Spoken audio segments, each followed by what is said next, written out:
جو کچھ حاصل کیا ہے میں اس سے خوش ہوں، لیکن اب میں اس سے بھی اونچا مقام حاصل کرنا چاہتی ہوں۔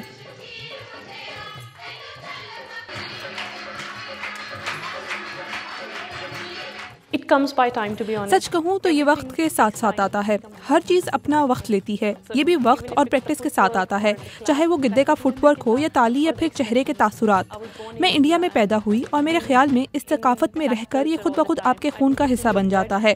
اگر آپ گدے کو ڈانس فارم کی طرح دیکھیں تو آپ کو معلوم ہوگا کہ یہ محض جوش و خروش کا مظاہرہ نہیں ہے، گدے میں چہرے کے تاثرات کا بھی بہت اہم کردار ہوتا ہے، تاثرات اور جوش و خروش دونوں اسے خوبصورت بناتے ہیں۔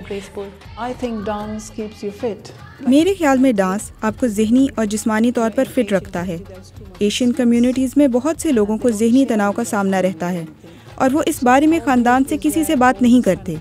یہ گروپ ایسی ہی خواتین کے لیے ہے تاکہ وہ یہاں آئیں اور اپنا ذہنی تناؤ کم کر سکیں۔ گدہ انہیں پرسکون رہنے میں مددگار ہے۔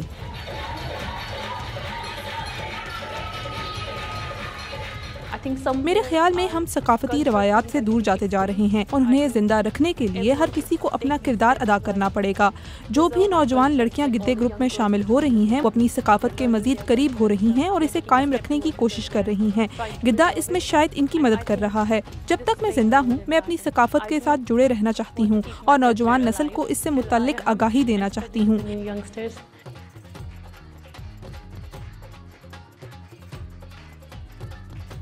اس مقابلے حسن میں خوبصورتی کے ساتھ ساتھ ثقافتی روایات شامل تھیں۔ اپنی ثقافت کے بارے میں آگاہی اور خوبصورتی کی بنا پر ہمیں جج کیا گیا۔ تقریباً 15 یا 16 لڑکیاں مقابلے کے لیے مس اور مسز کیٹیگری میں شارٹ لسٹ ہوئیں۔ مقابلے میں 3 راؤنڈز تھے جن کی بنیاد پر فیصلہ کیا گیا۔ سال 2023 میں مزید مقابلے منعقد ہوں گے۔ ہمیں کینیڈا میں بھی مقابلے کی دعوت دی گئی ہے اور ہم اس کی تیاری کر رہے ہیں۔ دیکھتے ہیں کیا ہوتا ہے۔